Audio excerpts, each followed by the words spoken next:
The History of the Lombards of the History of the Langobards is the chief work by Paul the Deacon, written in the late 8th century. This incomplete history in 6 books was written after 787 and at any rate no later than 796, maybe at Montecassino. The history covers the story of the Lombards from the mythical origins to the death of King Liutprand in 743, and contains much information about the Byzantine Empire, the Franks, and others. The story is told from the point of view of a Lombard patriot and is especially valuable for its treatment of the relations between the Franks and the Lombards. As his primary sources, Paul used the document called the Origenes Langobardorum, the Liber Pontificalis, the Lost History of Secundus of Trent, and the Lost Annals of Benevento. He also made free use of works by Bede, Gregory of Tours, and Isidore of Seville. Additions. According to a study made by Laura Parney in 2000, there are 115 surviving codices of Paul's history, a popular work in the Middle Ages, as indicated by the number of copies and the dissemination throughout Western Europe.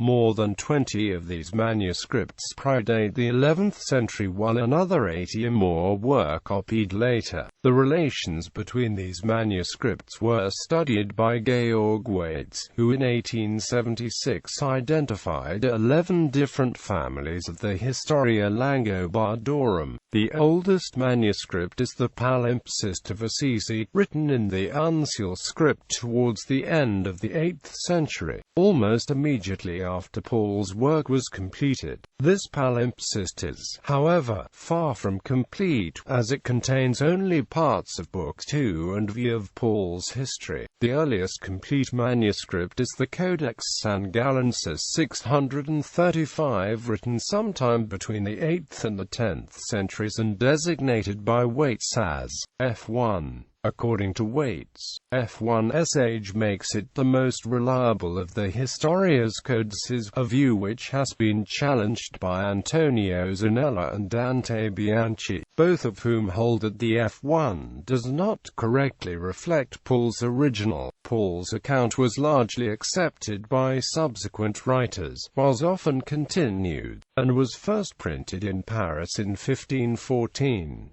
Among the printed editions of the Latin text, the most authoritative is that edited by Ludwig Conrad Bethmann and Georg Waitz and published in the Monumenta Germaniae Historica, Scriptores Rerum Langobardicarum Italicarum. Translations. It has been translated into English, German, French, Polish, Spanish, Swedish, Italian, Aragonese, and Croatian, the English translation being by W. D. Fulk, the German by O. Abel and R. Jacobi, the Polish by Ignacy Lewandowski, Henryk Pietraszczak, the Spanish by P. Herrera, and the Swedish by Helga Weimark.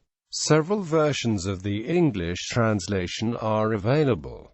Into Italian L. Dominici, Paolo Diacono della Chiesa d'Aquileia delle Origini e Fatti di Acutri Longobardi, A. Viviani, del Origini e de Fatti de Longobardi, 2 vols. G.S. Uberti, de Fatti de Longobardi, reprinted in the Biblioteca Popolare Sonzonia. M. Felicati, Storia dei Longobardi, F. Roncoroni, Storia dei Longobardi, E. Bartolini, Historia Langobardorum with Latin text and translation by A. Giacomini, A. Zanella, Storia dei Longobardi, L. Capo, Storia dei Longobardi.